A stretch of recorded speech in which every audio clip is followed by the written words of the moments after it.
This is that film, Platoon. I think most people have seen Platoon. The first thing I remember once we landed is the tail ramp came down like that, and you just get out, and the heat just hit me. It was like someone was blowing a hairdryer in my face. I thought, oh my God, it was hot where we departed from, but once we arrived Mhm. in Basra, it was like 40 degrees. I'd never experienced that kind of heat before. And so my thought was immediately taken away from the discomfort on the plane to this new, overwhelming environment. We were in Egypt dropping off some helicopters for a mission, and it was so hot there. And the C-17 has pretty good air conditioning. It was so hot there that we put all the windscreens up to block out all the light, and we took off our flight suits. So men and women in their socks and underwear and And skivvies, yeah. and their skivvies, because we were just, you couldn't drink enough water. I mean, we were just sweating like no other. So here Hmm. we are on an airplane in our skivvies, running checklists because it was so hot. So yeah, you're right. I mean, until somebody goes there and feels how You can powerful that heat is. you can describe I'm hot, but you have to Yeah. feel that hot, and it's not just I sat in a sauna, that's the same sort of temperature. Well, it's the same sort of temperature. It's not the same sort of feeling. It was a shock to the system.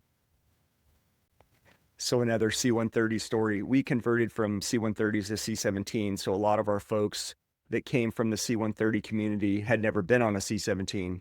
So we were doing familiarization rides. And so we had some folks in the back, and we were doing what's called a tactical descent. And so you're moving the airplane in a maximum reverse thrust and configuring it in a way that it's basically turning itself into a giant parachute. So we're doing, 10,000 feet per minute descent. The airplane is shaking. You're really strapped in. You talk about roller coaster ride. The airplane's shaking, and then we come out of that maneuver, and we level off, and we're getting ready to fly a low level. One of the ladies downstairs unbuckles, comes upstairs, and says, "The regulations don't allow you to do touch and go landings with passengers on board. I'm gonna have to report you guys."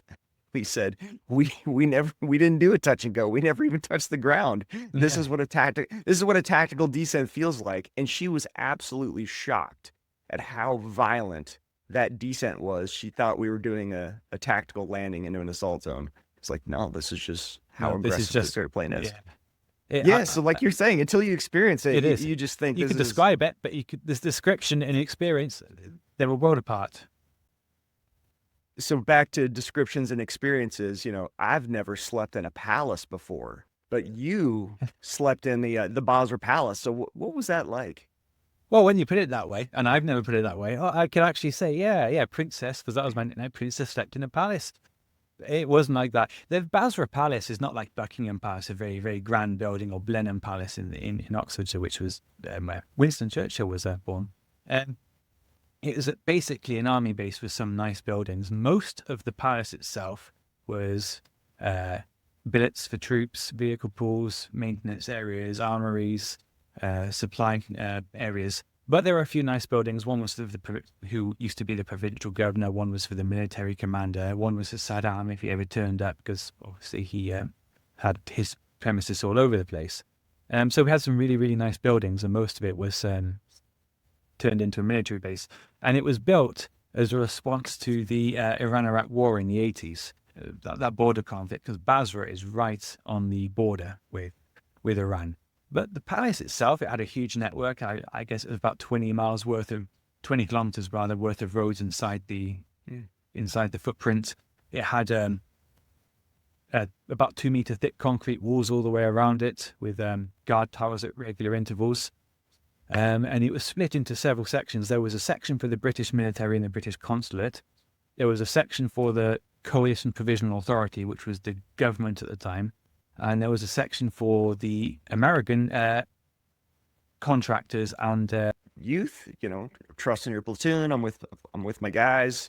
Ignorance or a useful state of mind. Walk us through that first time outside the wire. all of the above, probably. Um, so Salamanca Company, yeah, the name of our company was Salamanca Company, which is named after the Battle of Salamanca, where the British fought in Spain in the Napoleonic era.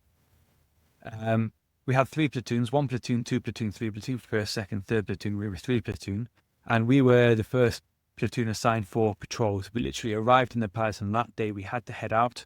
The reason we had to head out is because the company that we were relieving needed to exit the palace. They needed to get themselves to the Basra airport which was the point of deembarkation. They need to get themselves out, so we need to clear their route.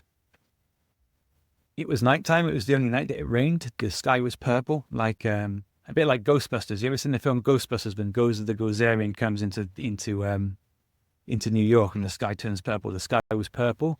There were oil derricks burning on the horizon. I remember that very, very distinctly. I was completely sensorily overwhelmed, and we were assigned to go out on patrol. So we spent about an hour and a half as the grunts, under the supervision of the corporals, getting our equipment ready: night vision, bullets, bombs, grenades, 4 liters of water per man, because we're expecting to be out for about 4 hours.